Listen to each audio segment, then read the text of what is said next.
জনাব শামীম ওসমান আপনাকে আমাদের অনুষ্ঠানে স্বাগত জানাই। বাংলাদেশের রাজনীতিতে শেখ হাসিনা গত 15 বছর যে দুঃশাসন যে অপকর্ম চালিয়েছেন তাকে শক্তিশালী করতে তার পাশে থাকতে আপনার একটা সক্রিয় অবস্থান ছিল, এটা সেই আমরা এটা শুনতে চাই।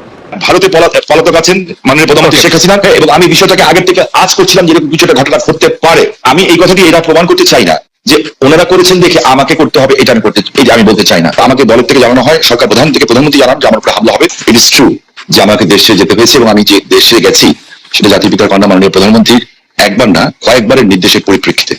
আমি আমি আমি আমাদের সজীবদের জয় একটা ফেসবুকে আমি গত 2 দিন আগে একটা স্ট্যাটাস দিয়েছেন, 3-4 দিন আগে, ডক্টর ইউনূস শান্তির জন্য নোবেল পুরস্কার দেওয়া হয়, তাদেরকে আমরা শ্রদ্ধা করি এবং সারা জীবন করবো। ট্রু যে এরা অনেক ভালো কাজ করেছে, এবং আমি নিজেও চাই যে ভোটের অধিকার হোক। আমি কোনো ধরনের হত্যাকাণ্ডকে আমি সমর্থন করি না এবং করা উচিত, তাহলে এই মানুষ হিসেবে গণ্য হবো না।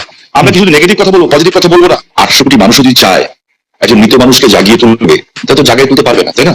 তো একজন মানুষকে আমি গুম করে দিব, খুন করে দিব, এই বিষয়টাকে আমি একজন মানুষ হিসাবে আমি যদি মৃত্যু হয়ে যায় আমার, আমি কোনদিন এটাকে সাপোর্ট করবো না। এবং অতীতে কে কি করেছে সেই জন্য আমাকে একই পথে চলতে হবে, আমি সেটাকে মনে করি না। এদের দ্বারা অনেক সব শ্রেণী পেশার মানুষের মধ্যে ভালো খারাপ আছে, আমরা কি কথা বলতে পারি? ইয়েস, আমি বলছি না যে Awami League is a perfect, only perfect party in the whole world কিংবা হোল ইন বাংলাদেশ। আপনি আমার মনের কষ্ট বুঝবেন, আমার 20 জন লোক মারা গেছে, আমার এই পা পঙ্গু হয়ে গেছে, আমি চেয়ারে বসে নামাজ পড়তে হয়, আমার পাটা উড়ে গেছে, ঠিক আছে? সেইখানে আমার সরকারের ক্ষমতার সময় না যে চার্জশিট দেওয়া হয়েছে, সেই চার্জশিটে আমি যে সাক্ষ্য দিয়েছি, সিআইডির যে অ্যাডিশনাল এসপি সে আমার সাক্ষী বদলে দিয়েছে। আপনি নিজেও লয়ার ছাত্র, আমিও লয়ার ছাত্র, আমি জানতে পারছি this is not my witness.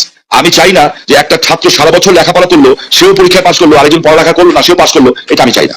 আমি দেখেন, আমি মার্কিন যুক্তরাষ্ট্রের মতো একটা রাষ্ট্রকে আন্ডারমাইন করার কোনো কারণ থাকতে পারে না, কারণ পৃথিবীর মধ্যে এটা অবভিয়াসলি একটা শক্তিধর দেশ না, একটা গণতান্ত্রিক রাষ্ট্র বলা যায়। যে আমার কাছে না কিছু মাঝে মাঝে অবাক লাগে যে মানুষের চরিত্রটা দেখতে, পৃথিবীর সব দেশের চরিত্র দেখতে ভালো লাগে। আমার কাছে মাঝে মাঝে আশ্চর্য হই যে আমরা কত রঙের মানুষ, আমরা আর কত নেগেটিভ কথা বলবো। আমরা পরে যখন আবার আপনার কাছে আসবো বিএনপির সাথে বর্তমান আপনার সম্পর্ক এবং সেইটা নিয়ে আমরা কথা বলবো, তার আগে আমরা একটু জনাব আন্দালিব রহমান পার্থের সাথে আমরা একটু কথা বলতে চাই। জনাব আন্দালিব রহমান পার্থ, আপনি একজন রাজনীতিবিদ হলেও আমি আপনাকে খুব রেট করি একজন রাজনৈতিক বিশ্লেষক হিসেবে, যে মানে যেহেতু আপনি টক শোতে প্রচুর আপনাকে কথা বলতে হয়, অনেক প্রশ্নের জবাব দিতে হয় এবং অনেক ক্ষেত্রে আপনাকে বিভিন্ন বৈশিষ্ট্যের কথা বলতে হয়, এবং এর অনেকগুলো আমার স্বীকার করতে জানি অনেকগুলি মিলেও যায়।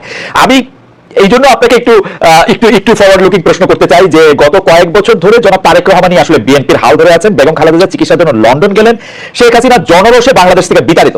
রাজনীতির এই পরিবর্তনটা আপনি আসলে কিভাবে দেখছেন? নতুন নেতৃত্বে নতুন রাজনীতির সূচনা কি হতে চলেছে?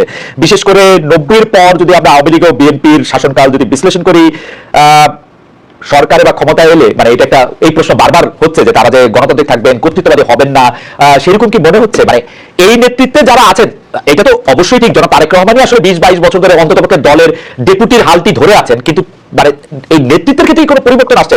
ব্যক্তি মানুষ না, আদর্শের দৃষ্টিভঙ্গির আপনি কি আর দেখছেন? একটু আপনাকে ধন্যবাদ খালেদ, আপনি তো অনেক ওয়াইড একটা প্রশ্ন করেছেন আমাকে।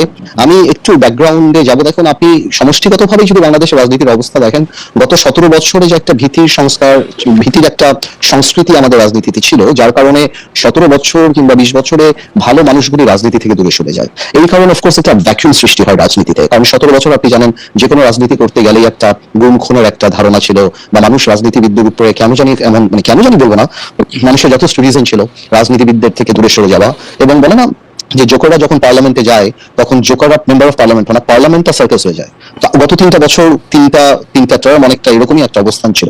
তো এই কারণে আর তারেক রহমান সাহেবকে নিয়ে আপনি যে কথা বললেন, উনি গত 10, 12, 15 বছরে যেভাবে বিএনপিকে বিদেশে বসে যেভাবে নেতৃত্ব দিয়েছেন এবং নিচ থেকে ওপর পর্যন্ত, সত্যি কথা বলতে উনি আওয়ামী লীগের মাথা খারাপ করে দিয়ে, যে বাইরে থেকে সাংগঠনিকভাবে ওনার যে নেতৃত্ব ছিল, ন্যাচারালি বিএনপি ভাঙতে পারেনি, বিএনপি পথচ্যুত হয়নি বা অন্যদিকে যায়নি। তো সেই ক্ষেত্রে দলের মধ্যে এবং আমি মনে করি সারা বাংলাদেশে ওনার একটা আলাদা গ্রহণযোগ্যতা আসছে। এখন বিএনপি সামনের দিকে যদি ক্ষমতায় আসে, তাহলে বিএনপি কি করবে সেটা নির্ভর করে সত্যি কথা বলতে বিএনপির সমষ্টিগতভাবে বিএনপির মানসিকতার উপরে। বিকজ আপনার ডেমোক্রেসিটা অ্যাকচুয়ালি ইজ আ মাইন্ডসেট। আপনি আপনার বিরুদ্ধের কথাকে সুযোগ দিলে ডেমোক্রেসি থাকবে, আর সুযোগ যদি আপনি না দেন তাহলে ডেমোক্রেসি থাকবে না। তো এটা সম্পূর্ণরূপে একটা মাইন্ডসেটের ব্যাপার। এখন বিএনপি যদি ওনার কর্মকাণ্ডে বা বিএনপি কর্মকাণ্ডে যদি সেই রেসিপিয়েন্ট বা